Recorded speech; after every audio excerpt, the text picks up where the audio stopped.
Power bottom, volume bottom र home बटमको use गर्नुपर्छ।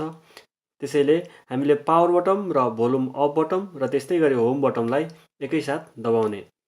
यति गरिसकेपछि जब तपाईँको स्क्रिन खुल्छ र अब हामीले यसलाई छोड्नुपर्छ। ओके, अब यो खुल्दैछ। यहाँ तपाईँले एन्ड्रोइडको लोगो देख्न सक्नुहुन्छ। यहाँ इन्स्टलिङ सिस्टम अपडेट भनेको छ, हेर्नुहोला।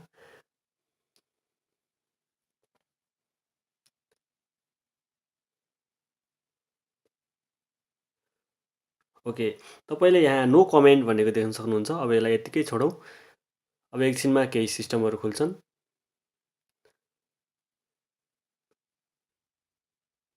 अब यहाँ केही अप्सनहरू आइसकेको छ। अब हामी भोल्युम बटम र त्यसपछि पावर बटमको सहायताले भोल्युम बटमले डाउन अफ गर्छौँ र पावर बटमले हामी सिलेक्ट गर्छौँ।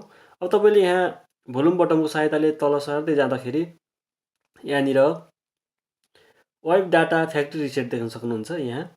र अब यसलाई हामीले पावर बटमको सहायताले ओके गर्छौँ। ओके गरिसकेपछि तपाईँले यहाँ नो अर यस भन्ने अप्सन देख्नुहुन्छ। अब यसलाई भोल्युम बटमको सहायताले तल लगेर हामी यसलाई ओके गर्छौँ। यति गरिसकेपछि यहाँ सिस्टमहरू खुल्दै जानेछ। त्यसपछि हामीले यहाँ रिबोट सिस्टम नाउ देख्न सक्छौँ। रिबोट सिस्टम नाउमा पावर बटमले ओके गर्नुहोला।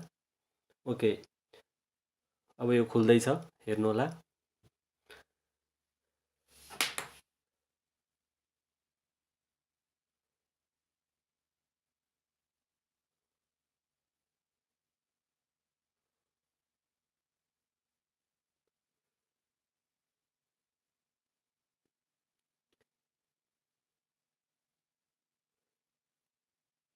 त्यसपछि तपाईँले यहाँ स्टार्ट भन्ने अप्सन देख्न सक्नुहुन्छ।